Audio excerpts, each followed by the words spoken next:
que tu es cinglé, que tu as piqué une crise et que tu as menacé ma famille. Je parlerai des couteaux, du poison, de la clôture électrique. Et souviens-toi que ça risque de te coûter très cher si tu ne dis pas la vérité. Si tu continues à mentir comme avant. Maman!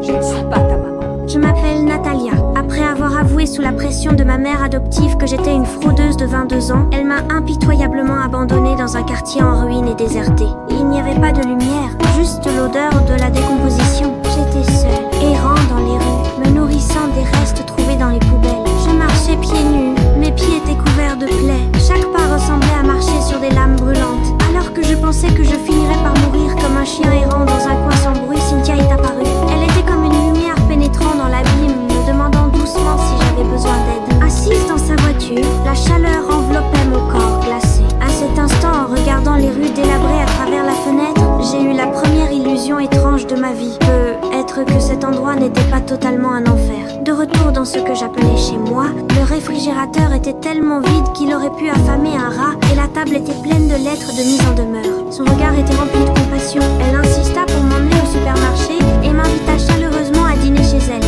J'aime mieux de rentrer chez moi. Ah, je t'en prie.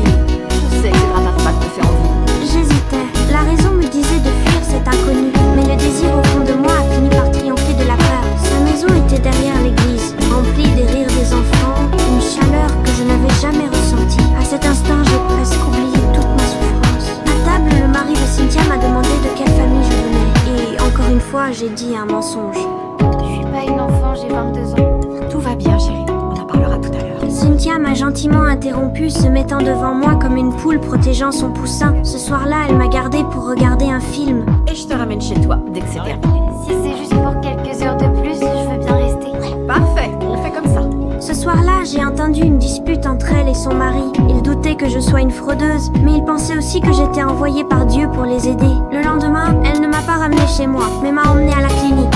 Elle m'a menacé de ne pas me ramener chez moi si je ne voyais pas un médecin. Et j'ai dû céder. Devant le médecin, pour que je sois soignée, Cynthia a menti. Je suis sa mère. Alors, que comptez-vous faire pour soulager la douleur de ma pauvre fille? À cet instant, quelque chose dans mon cœur endormi a été doucement réveillé par une lumière.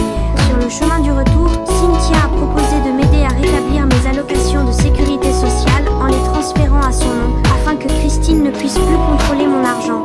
Si on change, ils le sauront. Je pourrais encaisser le chèque sur mon compte. Si ta mère se met en colère, c'est moi qu'elle viendra voir, pas toi. Pour garder cet amour maternel, j'ai, sans trop savoir pourquoi, accepté. Nous sommes allés ensemble au bureau de la sécurité sociale où j'ai transféré mes allocations à son nom. J'ai remis mon destin entre ses mains. 2 semaines plus tard, nous sommes retournés à la clinique. Le médecin, tenant mes radiographies,